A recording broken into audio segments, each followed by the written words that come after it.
ojalá muchos años, pero que por lo pronto es muy prometedora en este primer semestre de la cohorte 2020 de la maestría en Derecho Internacional. Y para todos los invitados también, ahora y durante todo el semestre, bienvenidos. Quiero iniciar por presentar brevemente a una persona que muchos conocemos porque su nombre ya ha hecho un curso desde muy temprana edad en el derecho internacional y sobre todo en el ámbito del sistema interamericano. Y es nuestra primera invitada para hoy, Juana Inés Acosta López. Tengo que confesarles, como este es un escenario también de confianza, de interacción, de mucha cercanía, ordinariamente además en este espacio pues van a estar personas muy cercanas o muy amigas a la casa o de la propia casa o muy amigas también personales. Entonces, en el caso de Juana, voy a tener la dificultad que no voy a poder ser muy formal en la aproximación a ella porque nuestra amistad de muchos años, que muchos la conocen, pero otros la pueden ver por las numerosas publicaciones que hemos escrito juntas, pues hace que este realmente sea un espacio de diálogo entre dos amigas, pero que está abierto a, ya en este momento creo que más de 80 personas que se han unido a esta serie de mujeres latinoamericanas en el derecho internacional. Juana es máster de la Universidad de Nueva York, fue la primera colombiana en ganar el Hauser Scholar. Es magíster también en Derechos Humanos y en Democratización de la Universidad Externado de Colombia. Es abogada de la Universidad Javeriana. Y en su recorrido por el derecho internacional habría muchos puntos iniciales que mencionar, pero creo que dos que resultan especialmente conocidos y sobre los que seguramente vamos a conversar hoy mucho es sobre su trayectoria como litigante internacional, especialmente en el sistema interamericano de derechos humanos, donde ha sido agente de varios estados de Colombia, de Bolivia y ha asesorado a otros estados en ese litigio interamericano. Consultora, además, en Derecho Internacional de los Derechos Humanos y Justicia Transicional. Y fue además la subdirectora temática de la Oficina del Alto Comisionado para la Paz en el marco del proceso de paz con la guerrilla de las FARC en La Habana.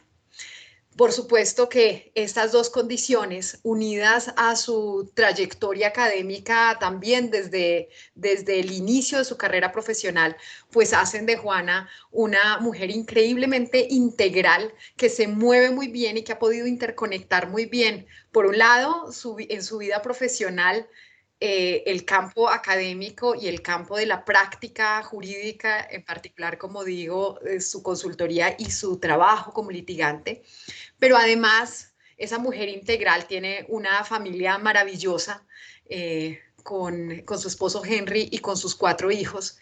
Y creo que por eso resulta ser una figura inspiradora para hombres y mujeres que queremos trabajar por el derecho internacional en nuestra Latinoamérica. Como saben, el formato de esta serie es una entrevista abierta, como les digo, sin formalidades, y de hecho al final dejaremos un espacio de 5 minutos para algunas preguntas o consideraciones que quieran hacerle a Juana. Pero para empezar, yo creo que todos quisiéramos conocer mucho más esos orígenes de Juana cuando llega al derecho internacional. Y creo que acá hay unas historias, unas anécdotas muy interesantes sobre las que nos puedes contar y que seguramente van a dar esperanza a muchas de las personas que estamos hoy reunidas contigo. Muchas gracias, Juana, por acompañarnos y por hacer de este espacio de mujeres en el derecho internacional un movimiento de promoción del empoderamiento de las mujeres en el derecho. Bueno, no, a ustedes muchísimas gracias por la invitación, estoy muy emocionada, me parece un espacio realmente increíble y pues también quisiera saludar a todas las personas que están conectadas. Pues bueno, ya para contarles un poco sobre la pregunta que me estaba haciendo María sobre mis orígenes en el derecho internacional.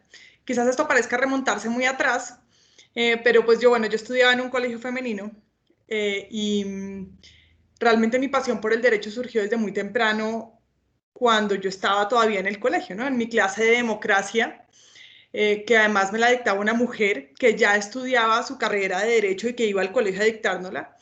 Y yo desde que vi esa clase, yo me apasioné muchísimo por todo el tema de los derechos. Incluso leía sentencias de la Corte Constitucional, lo cual es divertido porque yo accedí a eso desde muy temprano y me apasionaba mucho por ese tema. Cuando fui personera en el colegio, que eso también es de mi personalidad litigante desde muy temprano, me encantaba pelearme todas las causas de todos los estudiantes en el colegio, en la junta directiva, y entonces eso siempre me dio como un gran sentido de la justicia. Esto es interesante porque yo además también vengo de una familia de matemáticos puros, ingenieros, mis papás, mi mamá matemática, mi papá ingeniero, nadie pensaba pues que un miembro de la familia iba a estudiar derecho, y bueno, yo siempre supe que quería estudiar derecho. Cuando entré a una cosa interesante de que mi colegio fuera femenino es que, claro, en un colegio femenino las mujeres pueden ejercer todos los roles de maneras muy fáciles, digámoslo así, como muy natural, y eso hacía que yo pudiera participar en política y estar en todos los deportes. Es una experiencia que en mi vida marcó realmente como es también como ese empoderamiento de las mujeres en mi caso personal, porque todos tienen historias distintas con este tema de los colegios, pero para mí eso fue bien importante. Y ya cuando yo entré a la universidad, que entré a estudiar Derecho en la Javeriana, pues yo tenía muy claro que a mí me gustaba debatir.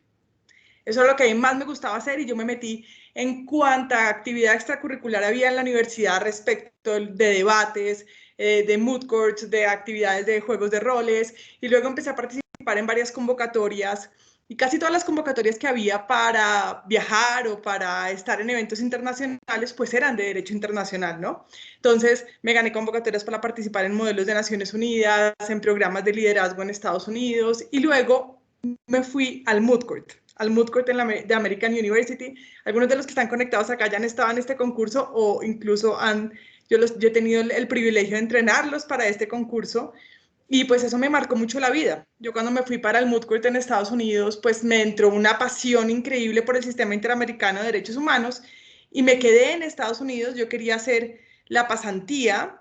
Primero pensé en hacer en la Comisión Interamericana y iba a haber como una división, pero finalmente terminé haciéndola en CEGIL. CEGIL, como algunos de ustedes saben, es una organización de derechos humanos muy importante en el sistema interamericano, que lleva muchísimos casos, y yo en Estados Unidos lo que hice fue estudiar. O sea, no estoy haciendo trabajar en la organización, era la que más temprano llegaba a CEGIL y la que más tarde me iba, leía expedientes, participaba en los casos, me metí muchísimo. Yo estaba en cuarto año de Derecho en ese momento, y pues eso marcó mi vida. Yo cuando llegué a Colombia, y he de decir que yo siempre trabajé en la universidad, desde primer año hasta quinto año de Derecho siempre trabajé, realmente con la ilusión de aprender, pero también porque quería ahorrar para poder conocer Egipto. Y entonces siempre desde primer año me metí a trabajar, y tuve el privilegio de poder trabajar en muchas cosas muy interesantes de distintas áreas del derecho, de procesal, de arbitraje. Trabajé con la alcaldía de Mocus redactando el código de convivencia. Eso fue una experiencia que también me pareció increíble, en el trabajo con comunidades y entender cuáles eran las dificultades de muchas poblaciones en la ciudad. Y ya cuando yo llegué a Estados Unidos, pues mi mayor anhelo era poder trabajar defendiendo a víctimas en el sistema interamericano. Entonces yo toqué las puertas de la Comisión Colombiana de Juristas y traté de conseguir un trabajo ahí. No había vacantes. Y entonces mi profesor, el que era uno de mis coaches en moot court, Juan Pablo Inestrosa, me llamó un día por teléfono y me dijo: oiga, ¿usted se le mediría a trabajar con los malos? Entonces, claro, yo dije, bueno, esto yo lo he contado en algunos eventos del sistema interamericano, porque fue impresionante como de una vez yo entendí, cuando él me decía que si yo me le medía a trabajar con los malos, significaba que si me le medía a trabajar con el Estado en derechos humanos. Y ahí empezó realmente un camino muy interesante. Yo entré a trabajar en la presidencia y entré a trabajar en temas de derechos humanos y a conformar, al principio era un grupito solo de 3 personas que empezamos a conformar el equipo de litigio ante el sistema, y ahí yo empecé a trabajar en el sistema interamericano desde el Estado. Siempre desde el Estado, con esta perspectiva, lo cual tiene digamos, sus altos y sus bajos, sus frustraciones, sus grandes alegrías, sus grandes satisfacciones. Tuve un bachecito en el que me fui a trabajar en Brigada Urrutia también mientras salía de la presidencia y volvía. No duré mucho tiempo trabajando en litigios y pronto volví otra vez a la presidencia, pero esta vez a la Consejería para la Mujer. Ustedes saben que los que han participado en modelos de Naciones Unidas, uno siempre tiene la ilusión de ser delegate de Naciones Unidas en algún momento. Cuando yo volví a la presidencia de la Consejería para la Equidad de la Mujer, pude ser delegate de Naciones Unidas. Me fui a hacer la presentación del informe del gobierno en la CEDAW y tenía mi carnetcito. Era algo muy emocionante porque era como cumplir un sueño que había tenido después de haber ido a estos modelos. Y un día yo estaba ya sentada en la consejería y me llamó un personaje y me dijo, ¿qué hubo? Soy Sergio Jaramillo. Necesito que venga a mi oficina a las 4 de la tarde.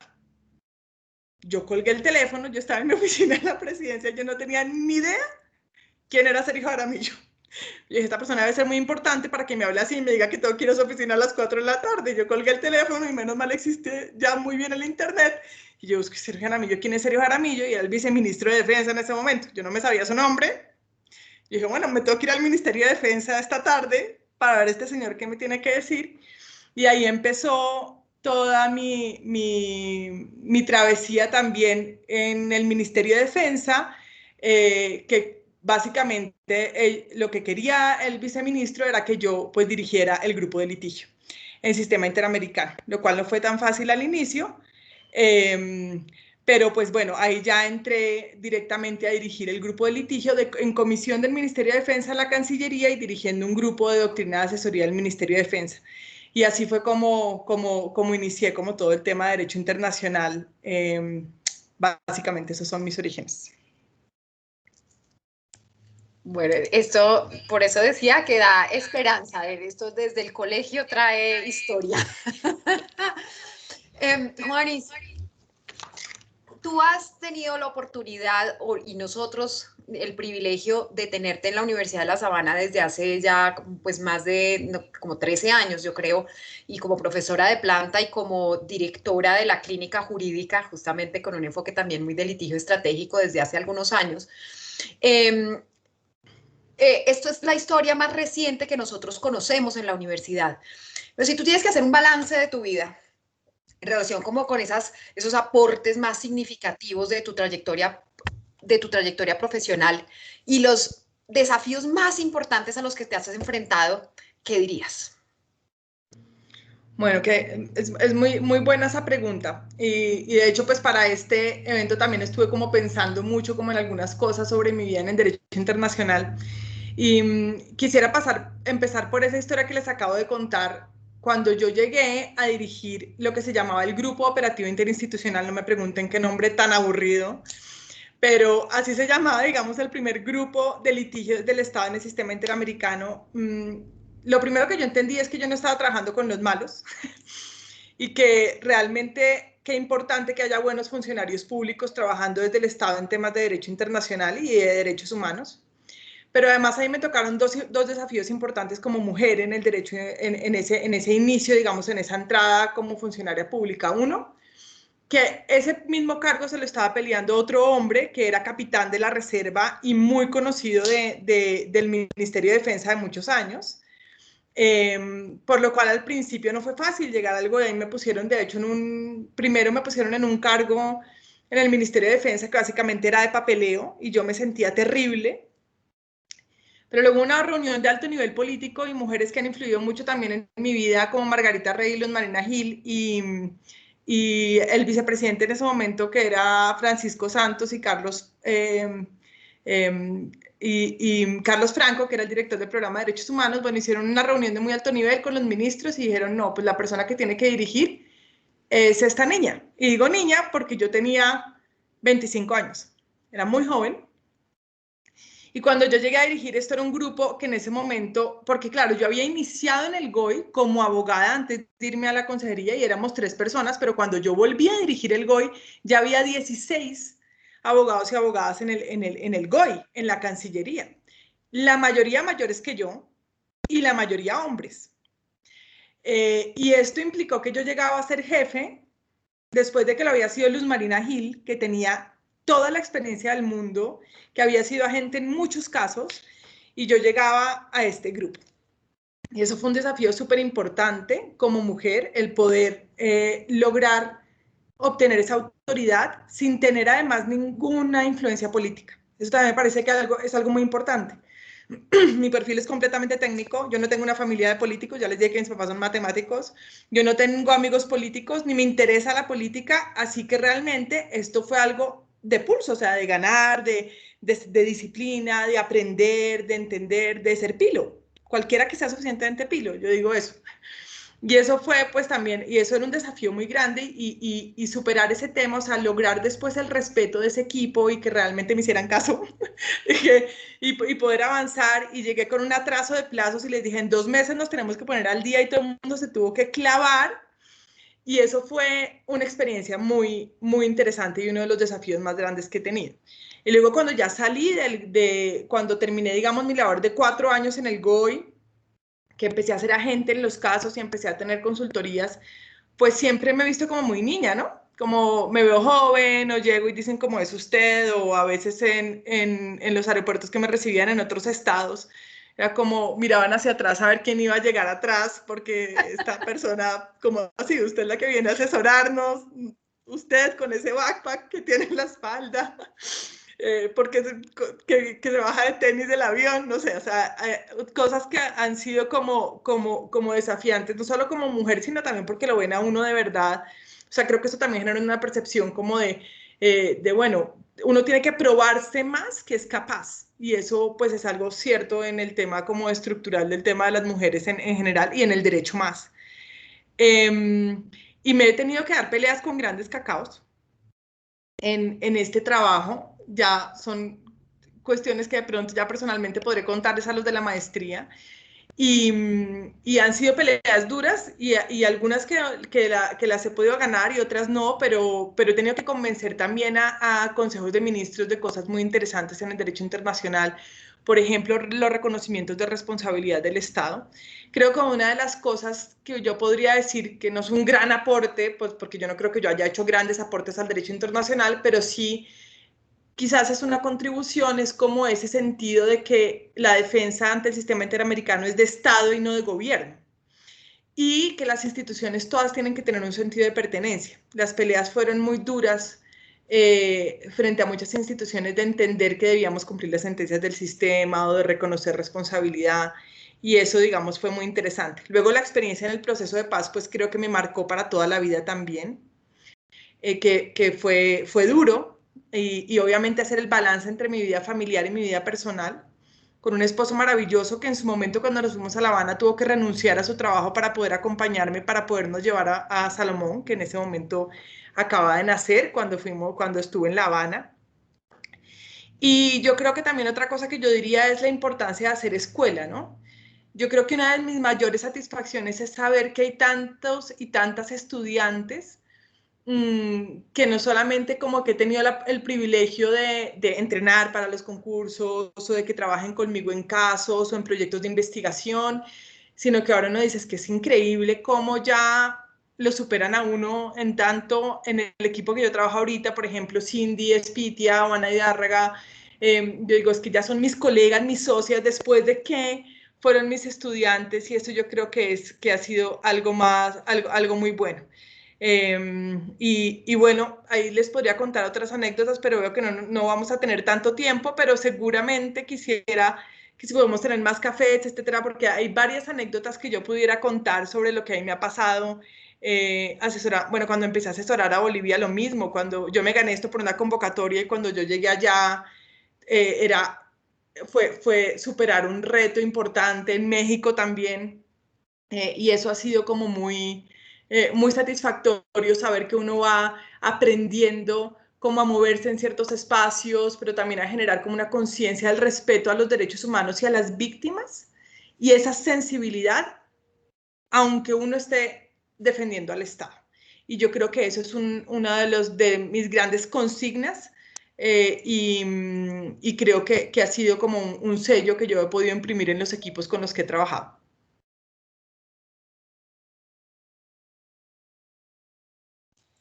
Juanis, hay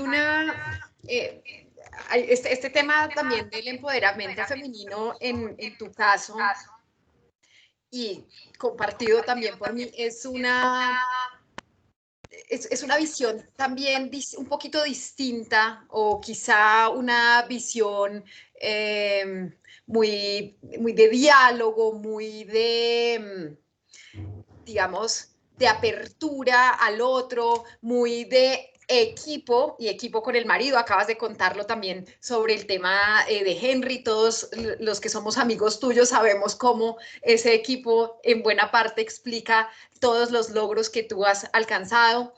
Y también creo que esto vale la pena notarlo aquí en la maestría en Derecho Internacional, pues Juana, el equipo académico o el comité académico, somos 3 mujeres y un hombre. Carolina Olarte, que la veo también aquí en nuestra serie y que tendremos la oportunidad también de entrevistarla, Juana Acosta y yo, y Carlos, que es la minoría, pero que tenemos un equipo muy, digamos, muy armónico, muy afín, y que trabajamos muy bien. Y yo quiero preguntarte un poco por esto, porque sabemos que hay también muchas visiones distintas y todas pues muy respetables sobre el papel de la mujer. Y en particular quisiera preguntarte por recomendaciones o consejos ya en estos minutos que nos quedan y que seguramente nos van a obligar a tener una segunda etapa de mujeres latinoamericanas contigo, sobre consejos y recomendaciones para este papel de las mujeres en general en el derecho, en particular el derecho internacional, y yo creo que todavía más ampliamente sobre esa visión integral de la mujer, que es algo que a ti te ha caracterizado mucho y que quienes hemos tenido ese privilegio de acompañarte, pues lo admiramos. Bueno, pues yo diría, en primer lugar, yo le aconsejaría a cualquier estudiante, pero además especialmente también en este marco como del papel de la mujer en el derecho y en el derecho internacional, y siempre se lo digo a mis estudiantes en las clases, sean servidores públicos. Mídanse a ser servidores públicos en su carrera profesional o a participar en el servicio público, así no sea propiamente como funcionarios públicos. Ojalá que podamos tener más estudiantes interesados en ser fiscales, en ser jueces, en ser funcionarios, que es una experiencia única que le permite a uno entender cuestiones que no entendería de otra manera. Entender cómo funciona el Estado es algo que realmente a mí me ha parecido una experiencia increíblemente satisfactoria. Lo segundo, y que también se los digo, y además en los procesos de admisión, es no dejar de confiar en el derecho. Uno se lleva sus desilusiones con el derecho, se lleva también sus desilusiones con el derecho internacional, pero yo creo que uno tiene que seguir confiando que el derecho es una herramienta para cambiar el mundo y que uno sí puede cambiar el mundo. Tal vez uno no va a cambiar globalmente los problemas más grandes de la sociedad, pero a través de las contribuciones que uno pueda hacer y de las pequeñas acciones, definitivamente hay que seguir confiando en que el derecho y el derecho internacional es una herramienta para generar una sociedad más justa, y que las mujeres tenemos un papel tan importante en esto, porque la visión femenina también del derecho es una visión, yo estoy convencida, una visión de justicia, una visión ética también distinta, un aporte al trabajo en equipo, un aporte a tratar de ver las grandes causas y un aporte también por el interés general. Y creo que eso es un aporte muy femenino al derecho y al derecho internacional. Tercero, yo les diría, trabajar en Colombia y para Colombia. Hoy en día muchos extranjeros, y estudiar en Colombia, muchos extranjeros quieren venirse porque Colombia es un gran laboratorio del derecho internacional, de los derechos humanos, del derecho internacional humanitario, pero los estudiantes quieren seguir yéndose del país. Y qué importante que es poder tener aquí el capital, aquí nosotros creando el derecho internacional desde Colombia, aportando como Latinoamérica también, en Colombia o en Latinoamérica, porque qué importante que es esa generación de internacionalistas desde Latinoamérica y desde Colombia. Y dos cosas que decía Mal ahorita. Uno, apasionarse por lo que hace. Yo soy una apasionada de mi trabajo en otro nivel. O sea, yo me levanto todos los días feliz de trabajar, feliz. Todo lo que hacemos y en ese equipo, que sería lo otro, hagan equipo, hagan buenos equipos. En este momento el equipo, tanto mi equipo de trabajo en la universidad, que es una maravilla y somos muy felices, como mi equipo de trabajo en las otras consultorías, agencias, etcétera, es increíble cuando uno se da cuenta que uno no puede hacer las cosas solo, pero que complementándose con todos estos otros talentos, y yo debo decir que mi equipo de trabajo para las consultorías en este momento es un equipo de mujeres, ¿sí? De 6 mujeres, y es maravilloso, yo estoy muy contenta en ese trabajo. No significa que los hombres no han aportado a este equipo, he trabajado con hombres maravillosos, pero sin duda el hacer equipo es algo bien importante también, que sería el último consejo que yo les dejaría.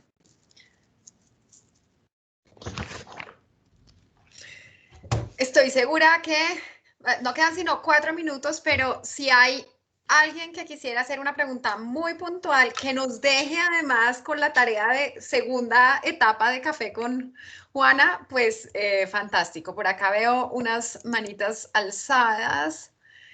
Oscar, ¿tú quieres preguntar algo? Adelante. Doctora Juana, buenas tardes. Hola, Oscar.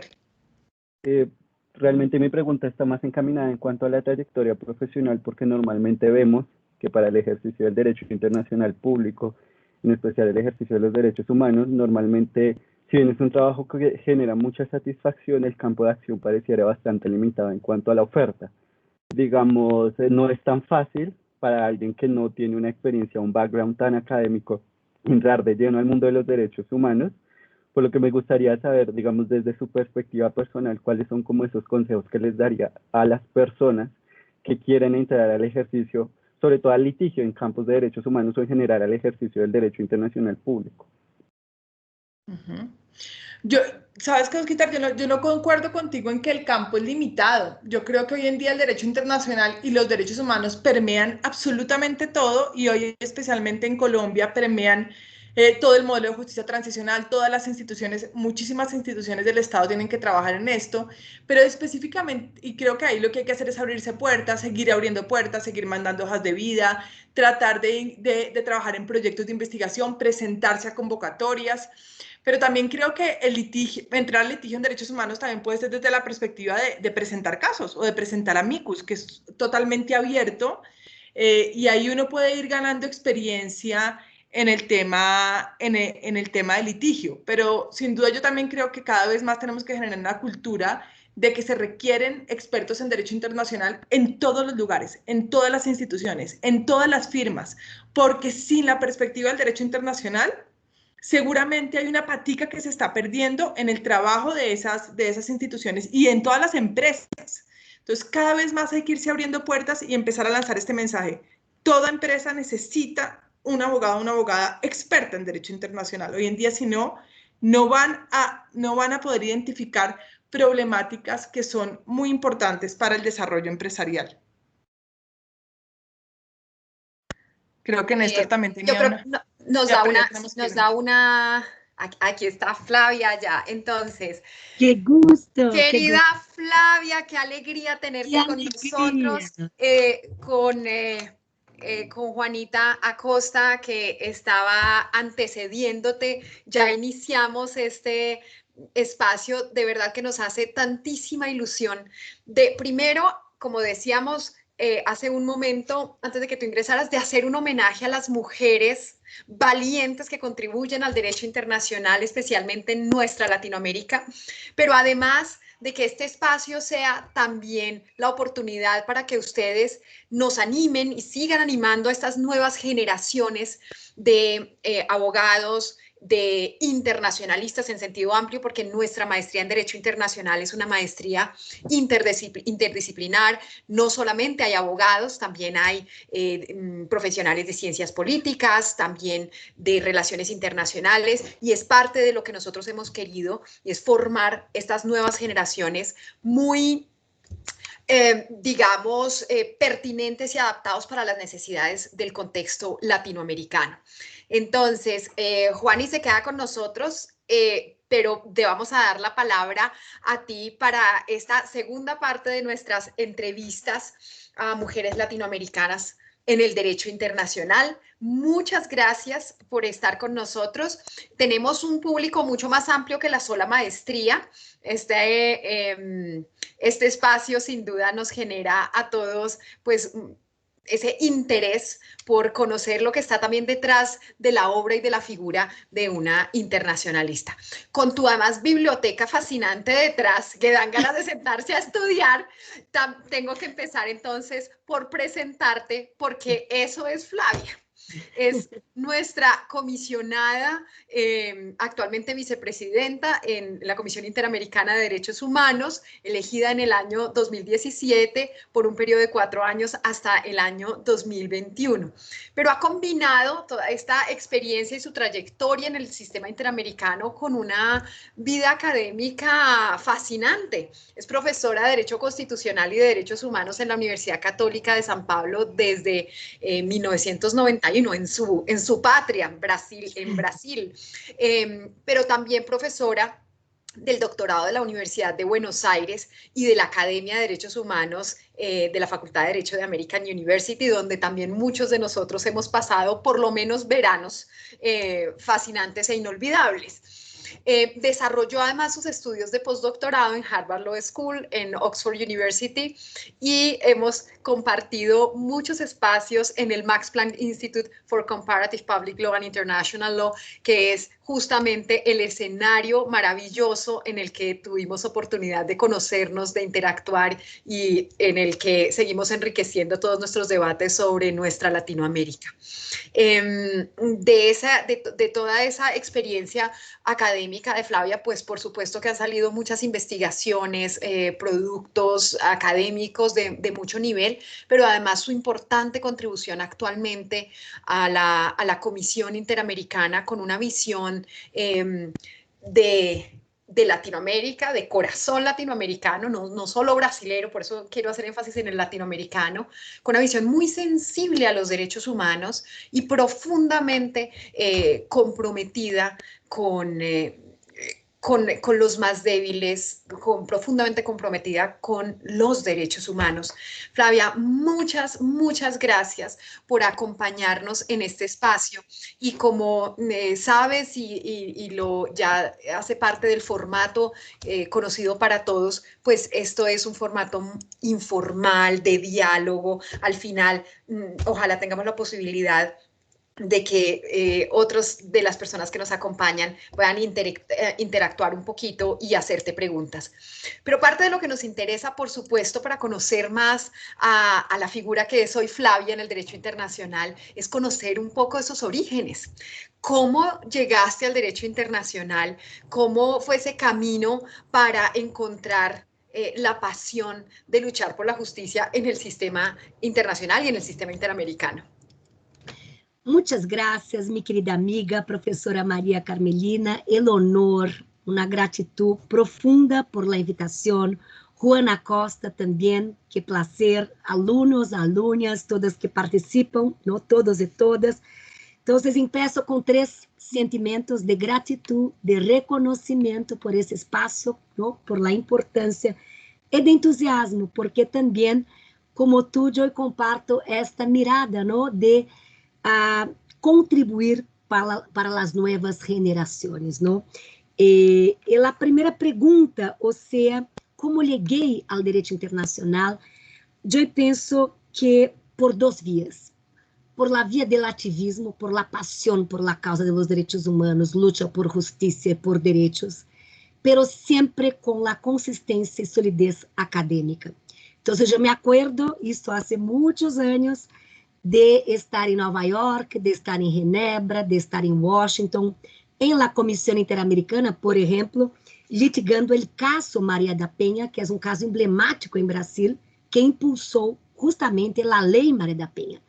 Então, Joy, em aquele momento, há muitos anos, em 2002, estava em audiência com nossa querida Vivi Kritsevich, que era representante de CERIL, o Centro pela Justiça e Direito Internacional, e eu, há 18 anos, estava como representante de CLADEN, que era o Comitê Latino-Americano e do Caribe para a Defesa dos Direitos das Mulheres. Então, eu me acordo dessa litigância estratégica, eu me acordo de estar em Genebra com também movimentos sociais, por exemplo, para apresentar o informe Sombra de Brasil sobre a Direitos Econômicos, Sociais e Culturais ante o Comitê DESCA da ONU, de estar em um side event em Genebra sobre o tema de desaparição forçada, execução sumária.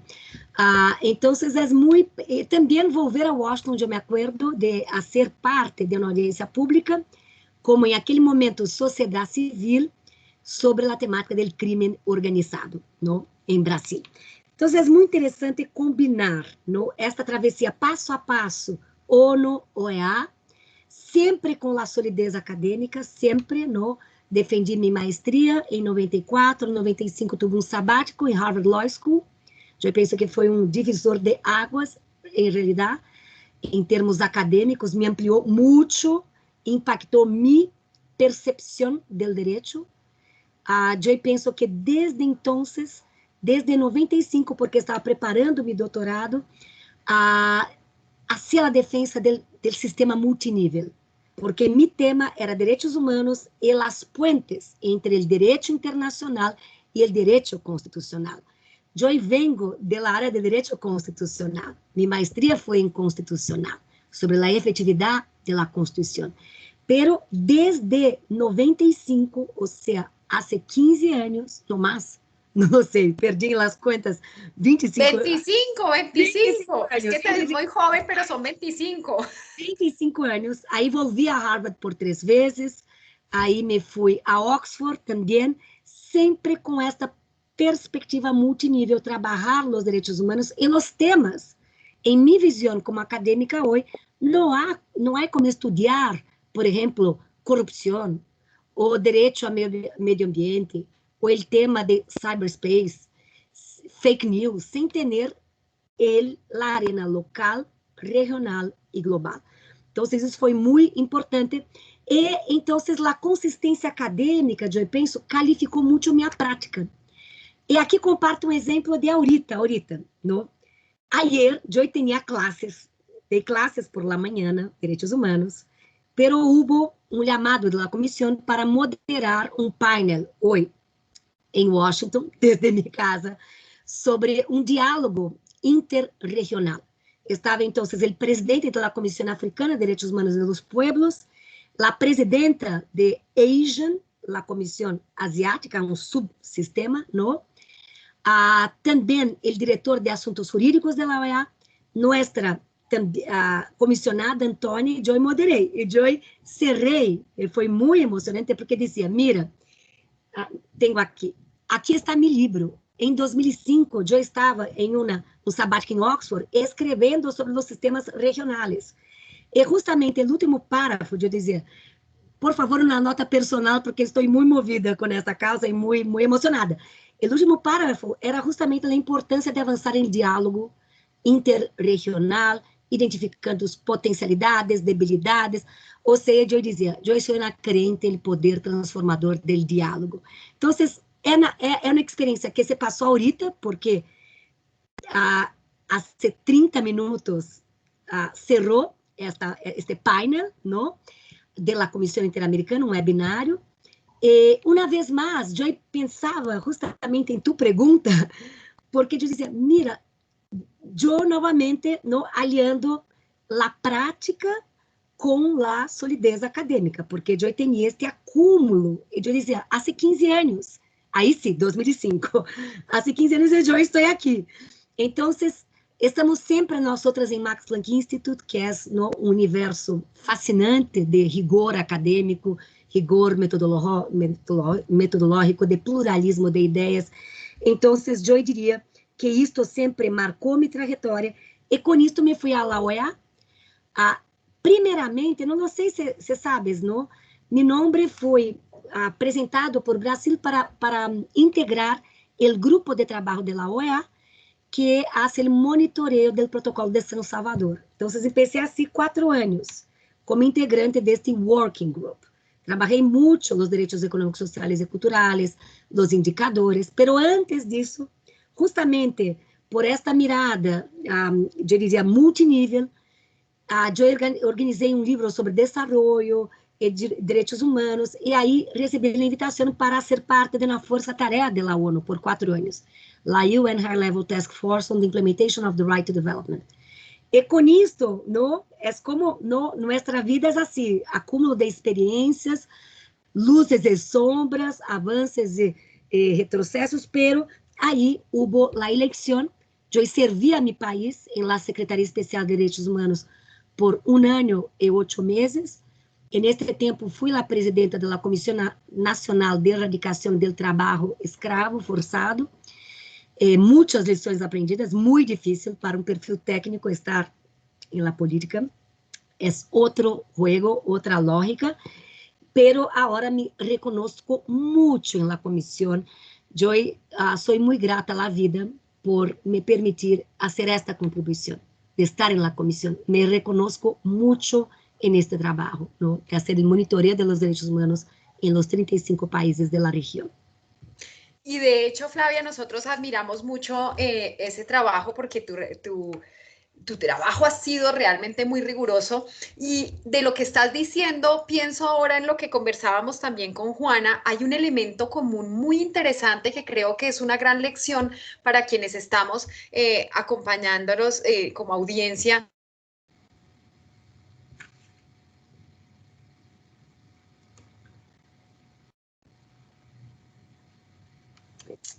Ay, perdón, que creo que se me fue un poquito. Y siempre ha habido un especial esfuerzo por la rigurosidad técnica. O sea, creo que es uno de los mensajes que uno puede sacar de la conversación con Juana y de la conversación contigo. Y eso, pues, obviamente es agua para nuestro molino en la maestría en Derecho Internacional. La importancia de esa formación, la importancia de la apertura al diálogo, pero con muchos argumentos técnicos. Y hay otra cosa sobre la que yo creo que nos va a interesar mucho conocer tu visión, y es los aportes que se pueden ya deducir de los que te conocemos, pero además de lo que nos acabas de resumir sobre lo que ha sido tu vida fascinante ya de más de 25 años en el derecho internacional, y en esta visión también que, digamos, que integra el derecho nacional, el derecho constitucional con el derecho internacional, pues son muy notorios.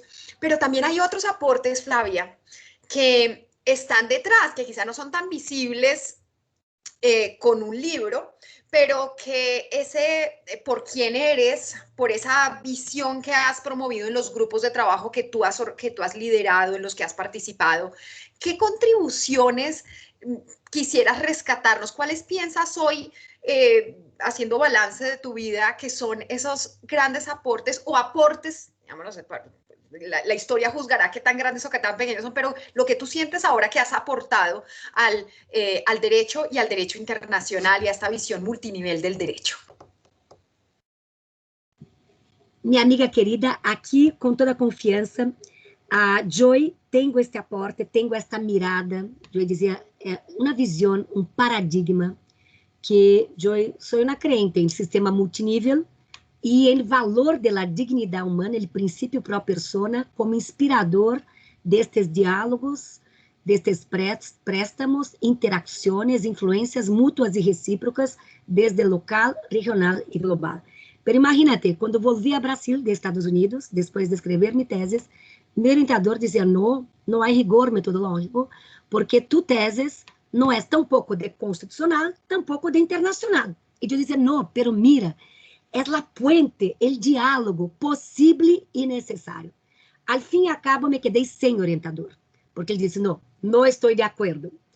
E aí, tive uma outra orientadora de trabalho, estava listo, imagínate, eu me quedei em choque, porque era uma visão muito distinta da visão tradicional, era uma visão muito audaciosa.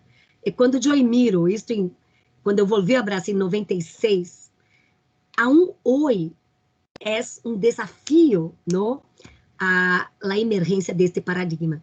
Pero todos mis estudios, e também sempre com mis orientandos da maestria de doutorado, sempre intento, ¿no?, persuadir deste enfoque multinível. Então, estive orientando que defendeu uma tese ahorita, há 2 meses, de combate à corrupção, pero em el ámbito transnacional, mirando el aporte de Brasil, el aporte regional, el aporte global.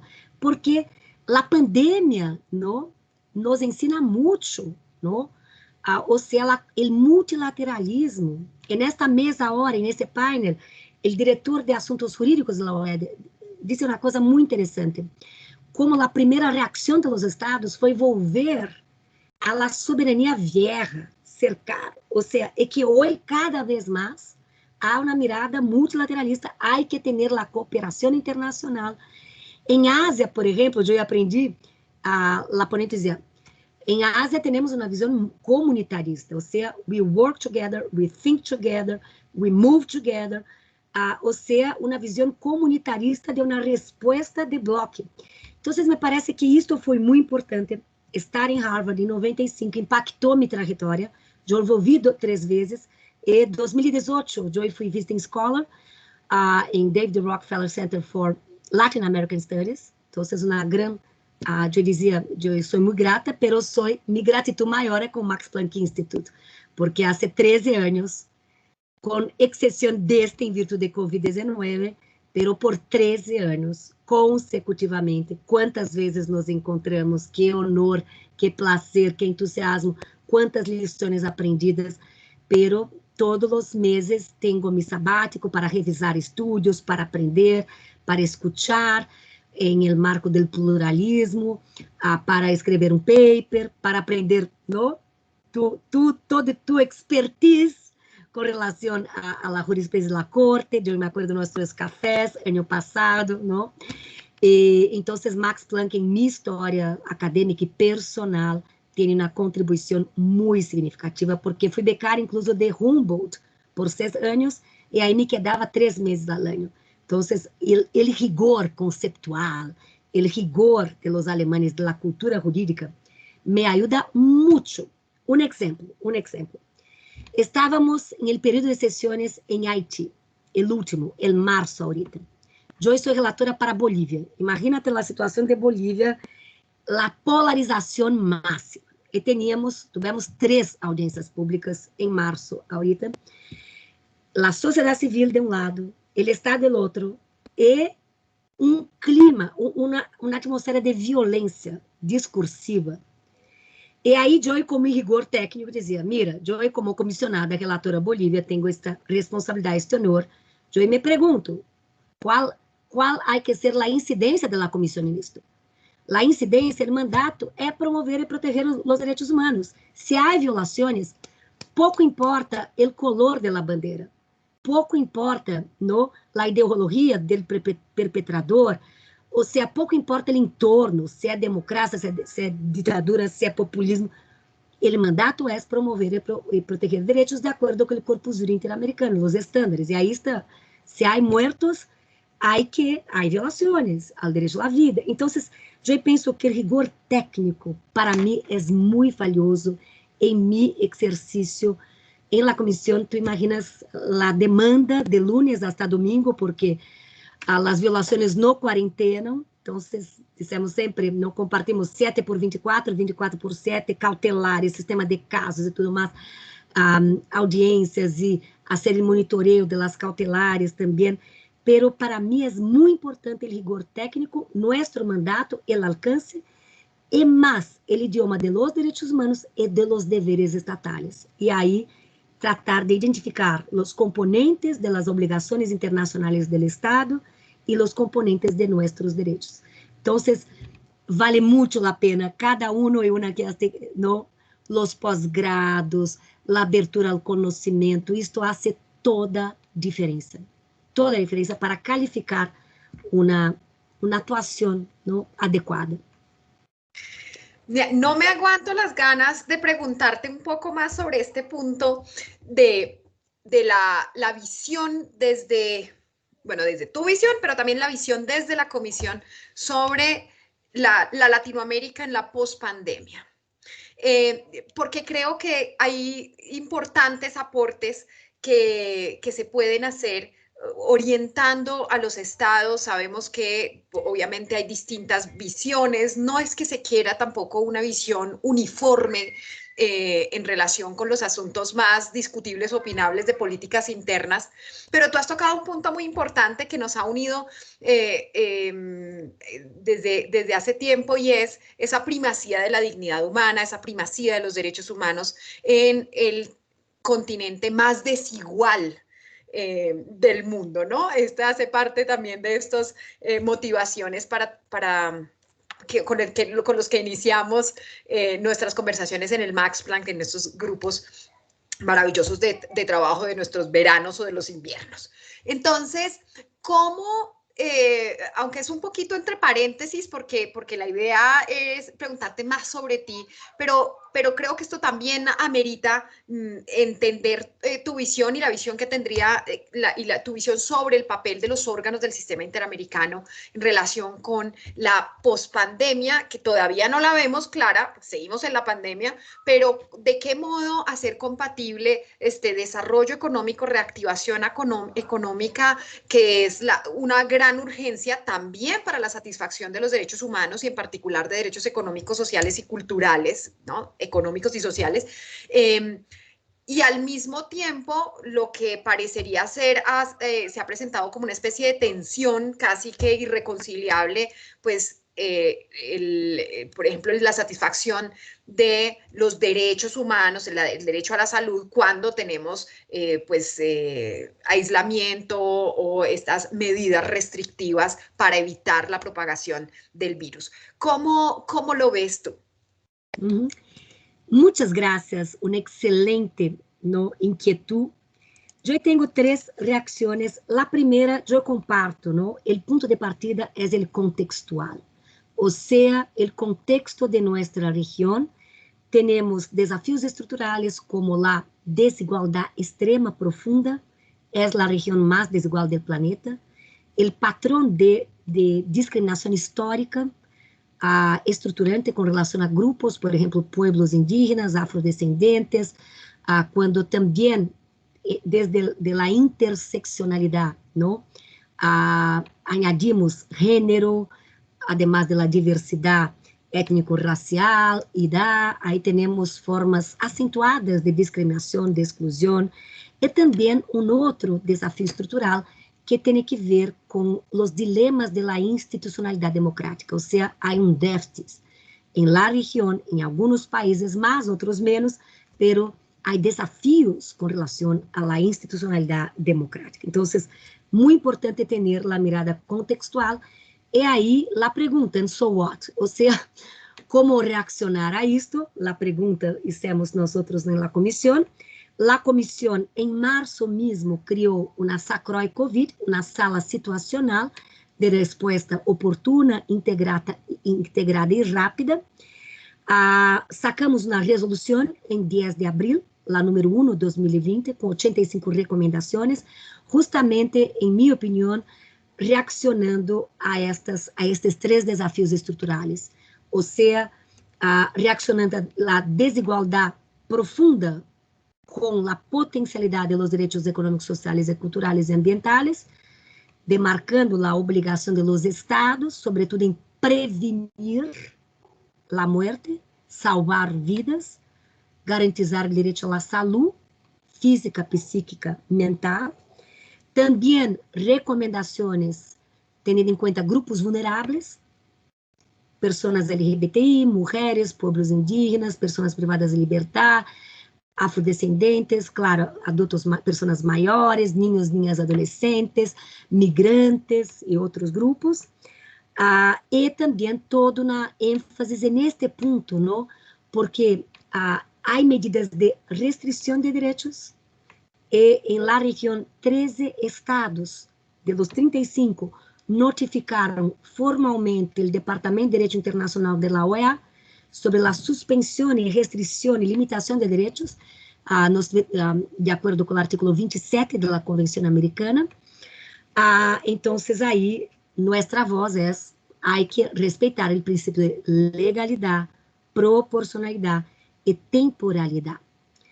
E também há recomendações sobre de fomentar boas práticas e cooperação internacional. Sacamos hace 2, 3 semanas a resolución número 4, 2020, sobre los derechos de las personas con COVID-19, por ejemplo, trabajando estándares muy novedosos como el derecho al duelo, ¿no? Entonces, son nuevas, al duelo, nuevas miradas, el tema del derecho a la salud, del derecho de las personas, de los profesionales, que somos, sobre todo las mujeres, que están en la línea de frente, ¿no? Entonces, sea, por ejemplo, el sector de enfermaje, en la región, más de 80% mujeres. Entonces, toda a ideia del cuidado que está desde en la casa, pero fuera também, por vezes, en las profissões.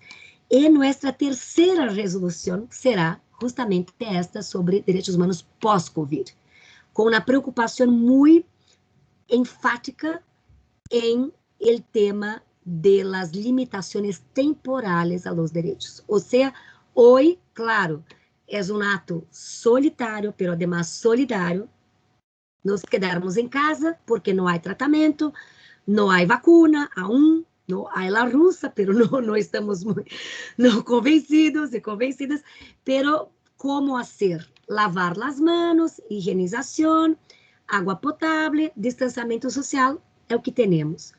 E restringimos nossas liberdades. A próxima invitação será personal, estarei em Colômbia, não? Contigo.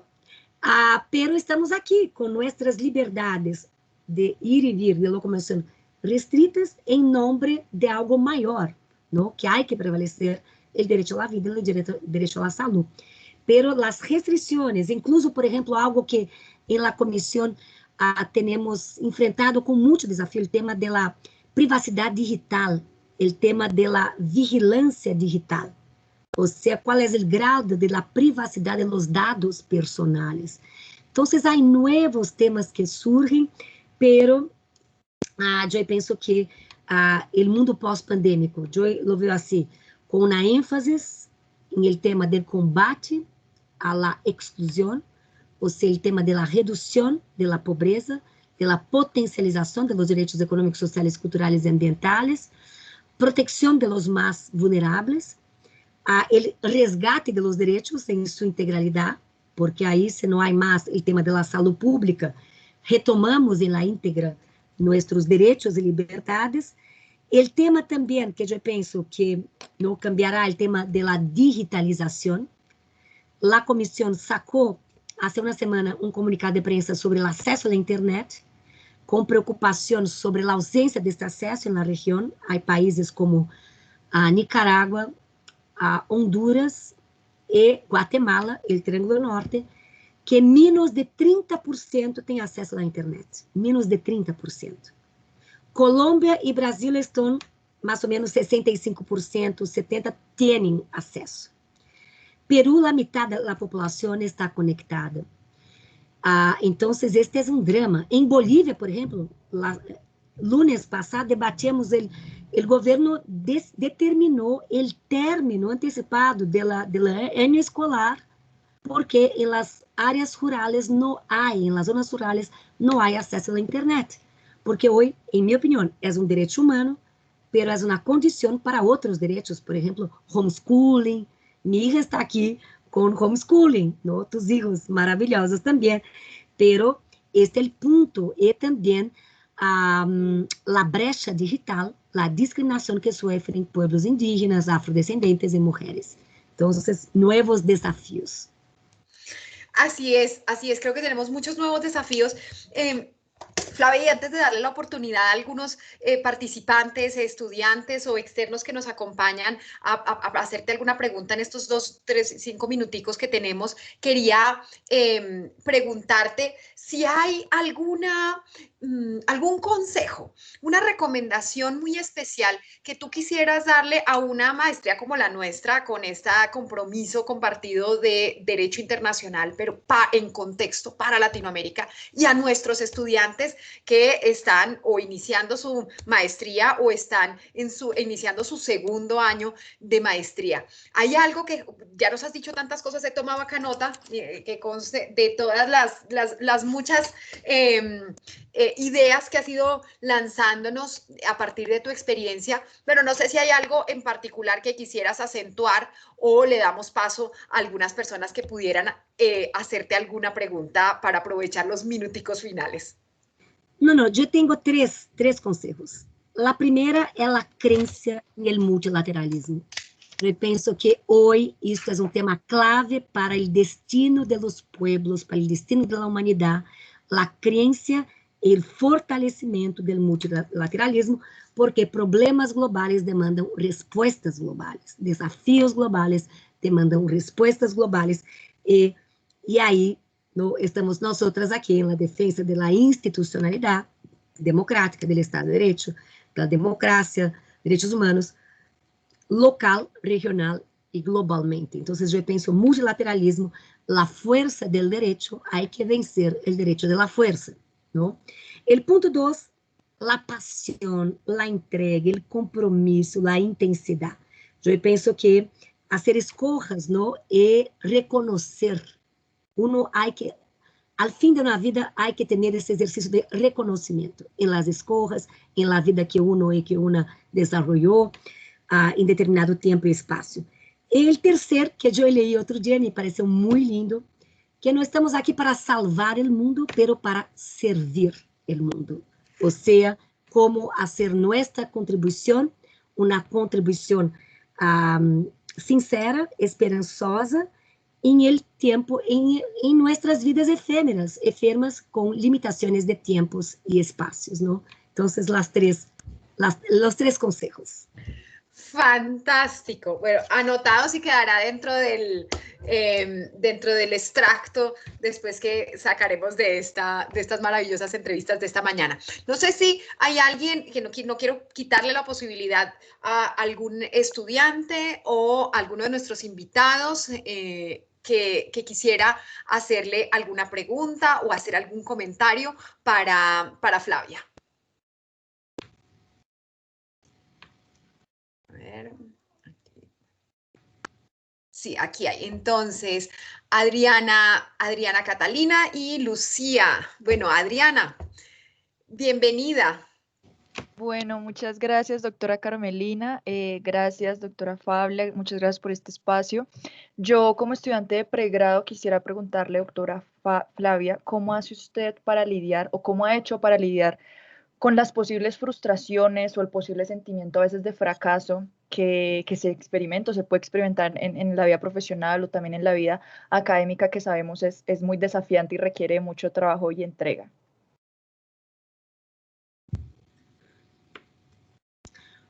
¿Puedo reaccionar ahorita? ¿Sí? ¿Sí? Excelente, Lúcia. Lúcia, yo en realidad muchas gracias por su pregunta, porque era algo que me encantaría también compartir, la arte de la resiliencia. Todos somos resilientes, nos reinventamos. En portugués hay incluso una canción, ¿no? Quien cae, levanta. Si uno cae, hay que levantar.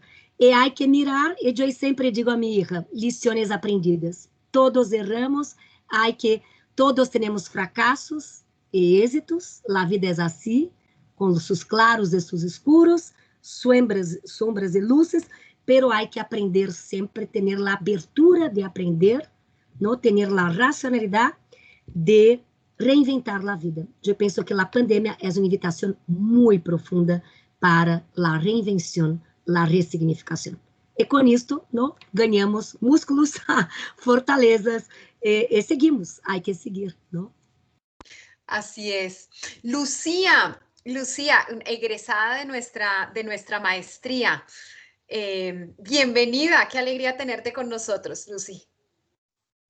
Ay, muchas gracias, María. Sí, yo le quería preguntar a Flavia porque ella nos contaba que pues había salido de Brasil, luego hizo su tesis y cuando volvió su tutor le dijo como no, esto no es derecho constitucional, esto es derecho internacional y qué pena, pero yo no entiendo cómo pueden estar estos relacionados, ¿no? Y yo creo que de pronto pues hace unos años también era más difícil, hoy en día sigue siendo difícil, y yo quería saber cuáles eran esas recetas o esos ingredientes o consejos particulares que Flavia nos puede dar para poder mostrarle a académicos, jueces, funcionarios públicos la importancia de poder interrelacionar el derecho internacional y el derecho constitucional, y como más estos que estar siempre como antagónicos son dos materias o dos esencias que siempre deben ir interrelacionadas. Entonces, yo quisiera que Flavia me diga cómo logró ella convencer, de pronto no a su tutor, pero de ahí en adelante a las demás personas con las que interrelacionó, de la importancia de unir estos dos derechos.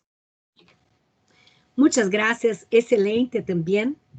Las mujeres, muchas gracias, Lucía, Adriane. Yo pienso que ahí no hay que hacer la defensa competente de la emergencia de este paradigma, que es el paradigma multinível.